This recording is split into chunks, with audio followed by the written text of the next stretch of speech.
armed.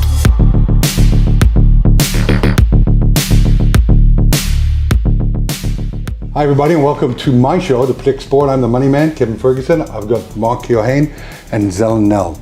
We call him Z.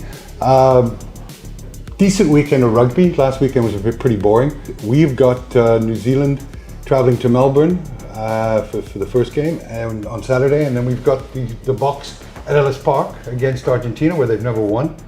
And both games are around 18.5 points in terms of the handicapping, and I'm sure you two have an opinion on that. But firstly, I want to big shout out to Cellular City for providing prizes for the Predict Sports game that we've got going. Over 50,000 Rand worth of prizes. We're just finalizing the cash prizes, the monthly cash prizes in those games as well. So for those that aren't playing, register and play. Let's get straight into the rugby, Mark. They've even got deep fryers for any of those guys out there that are transitioning and need... It's going to happen to the Pumas on Saturday. Yeah, they're going to get put in an egg fryer. The bell's going, it's all going off here, okay? So it's some exciting prizes. Let's chat about Australia and New Zealand. 18.5 points in Melbourne. It's a big ask, eh? Yeah, it is. That's a huge margin. The All Blacks have bounced back. They look like they're back to their bristling best. And obviously Eddie's in search of that first victory. They're just coming off a loss against Argentina. I don't know if I've mentioned it before. I'm quite a big Eddie Jones fan. I think he will turn the team around. And, you're a pro-Australian fan. No. You were a big Dave Rennie fan. I'm a big Dave Rennie fan. He turned around. He went from 50% to 36% winning record over 3 years.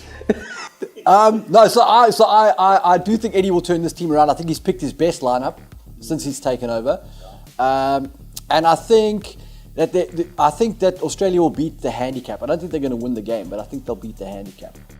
Wow, you're really out on a limb there, see? Right now. Mark, what opinion? Look, I think the All Blacks will win because they're a better side, but Bledisloe Cup is very different kind of rugby to when these two teams play anyone else. Mm-hmm. It's very free-flowing. It's traditionally very high-scoring, especially in Australia.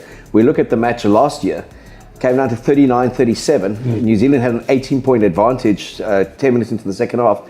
Australia came back and it was a controversial end, otherwise Australia wins it. Where did they play that game? They played that game in Sydney, man. Okay.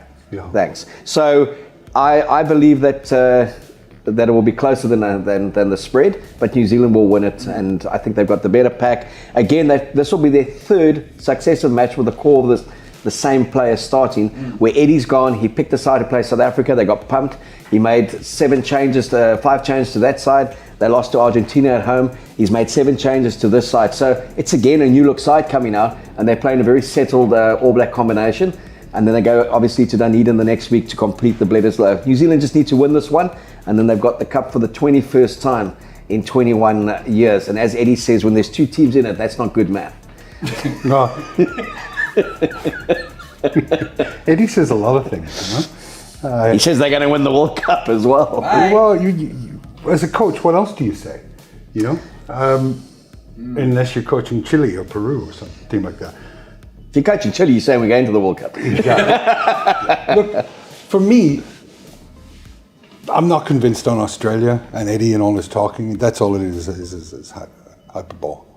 It's means nothing. But 18.5 points in Australia is a massive handicap to overcome. And even if they get out to a 20 plus lead, you know, there's always there's a bit of letdown and teams come back, referee changes and they get more favorable calls. Well, I'm not. Look, at 13-2. Mark, how many games of Australia lost in Melbourne to New Zealand? They've lost 2 and 1. They've won 2 and lost 1, but the last one was played in 2007. Yeah, no. So it's not a venue that they often play at, but 80,000 people there. It's not a traditional rugby venue, so the crowd is not really part of the game in the way they do the kind of the field setup. And they've got AFL there on Friday night. They've got the Bledisloe on Saturday. And they've got AFL again on Sunday.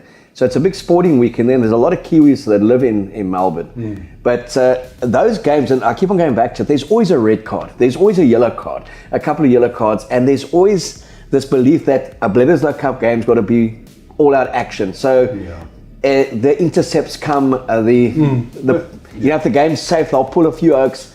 That's why I just don't see this All Black team being that dominant to go and win by something 20 plus kind of like a score. Where No, and you tend to play down to the level of opposition. No disrespect to the Australians, but they're just a shit side. And my belief is that at 18.5 points, it's a steal. It's one of the bets of the year. I'm lumping on that for 2,000. I'm taking Australia plus 18.5. Nice. I might even have a little tickle on the 13-2 on offer for an Australian win. Because listen to me. You've also, look, I'm not advising that bet. I said I. So You'll do it. You're totally on the Eddie train. No, I'm not on the Eddie train. I'm completely off the Eddie train. You're in. I don't like Eddie. I don't know him very well, but I don't like the way he goes about his business. Yeah. I was more of a Dave Rennie fan. because he had the personality of a chick. He said nothing. Look, New Zealand have just put their entire heart and soul into the first 40 minutes of that Springbok game as well. Yeah. And it's statistically proven that whenever a team gets up for a game, the one that they have to win, the one that they target, there's always a letdown in the next game, always. And that's what I don't fight against stats very often, and I'm not going to fight it against it this time. Plus 18.5 Australia. I've got the game handicapped at 11.5. Oh, wow. So whenever someone is 7 points out from me, I lump on it. And even if it loses, I made the right bet, and that's what I've always been about. So for me, 2,000 Australia plus 18.5. Let's go. Nice. Yeah, I've got the All Blacks to win by 15, so they'll cover the handicap. Australia, my score there 36-21. No, 38-23, 15. Okay. 38-23. I'm forgetting about that. Well, you're better at last math conversion. than Jones is, because I can see how you got the 15 spot on. Thanks. My score will be 32-26. Yeah. I got 32-24. I'm going to say All Blacks to win by 8. Okay. So we're all in agreement. They're not covering the New Zealand are not going there and blowing them out. No. Okay. Let's get into the Boks versus Argentina. Not much hope for Argentina. They're playing in Ellis Park, which is a tough venue to come to, but 18.5 again. Let me start it. Is it? I'm just not convinced. I hate those handicaps of 3 tries or more. Because there's always some letdown, some subs coming in and out of the game that disrupt it. The Argentinians will take them on up front. Don't know how successful it'll be, but they're not a team that you blow out by 19 points or more. Look, I think the bookies have also looked at Johannesburg and the Ellis Park factor, and they've lost 73-3 when they played at the FNB. They lost 63-9 when they played at Ellis Park the last time. They've won 1 out of 13 games in South Africa since the game went professional. And was that under Alistair Coetzee? No, that was under Hanneke May in 2015 in Durban when he played Jesse Krill on the wing, and he had an absolute mare, 37-25, and it completely changed all his. He was going to go to Mendoza next week with the remainder of the World Cup squad. He went and picked his strongest squad to actually get the win, which they did, and then beat them for the 3rd and 4th playoff. But it upset the apple cart that a bit. They've never really pushed us at the high felt, and I think that's where the bookers are leaning to. And the average score in those 13 games is 36-18, which is the 18 points. And then the average score under Erasmus and Nienaber since 2018 is 32-18. So I can see where the 18 is coming in, and looking in like the combination of the Boks have picked. I expect the Boks to. They seem to consistently beat them at home by 20 points, and then a lot tougher when they go to Argentina, obviously. So look, it's a game that for me I'm going to stay away from. I'll look at the total points when it comes out, but it's just an uncomfortable bet for me. But there's no doubt that the Boks will win. I don't see any upset on the cards. But what are your thoughts on total points? Where do you think it's going to be? Where's the over/under going to be? I would say that it'd probably come in around 56.5. Okay. And even there, I'm not comfortable with that. But if I had to bet, I would say Boks by 15, 40 to 35 to 20 for the Boks. But I'd stay away from it. I'm not really comfortable on that. But I don't see any other winner than the Boks. You know, by 15.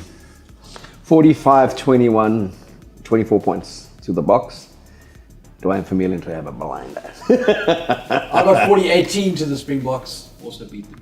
Okay, and for anybody out there, if you can predict the correct score for both games, we're going to give you. I'll give as many people who predict the score 10,000 rand. He's put Blab back in the hospital. Our financial director, yeah.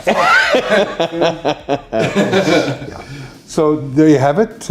You guys are what, 1 from 2? Oh, You I got think I ever lose, do I? No, you never lose. You always call it. You called La Rochelle. There we go. You called a double for La Rochelle. After that, you can retire, man. Speaking of doubles. Anyway, thanks folks for tuning in, and go Bokke, and let's have a good game from Australia. Hopefully a couple guys get injured before the World Cup in New Zealand. Not badly, but just enough to keep them out for a week or two. Yeah, let's have a great weekend of rugby. Thanks guys. Thanks. Armed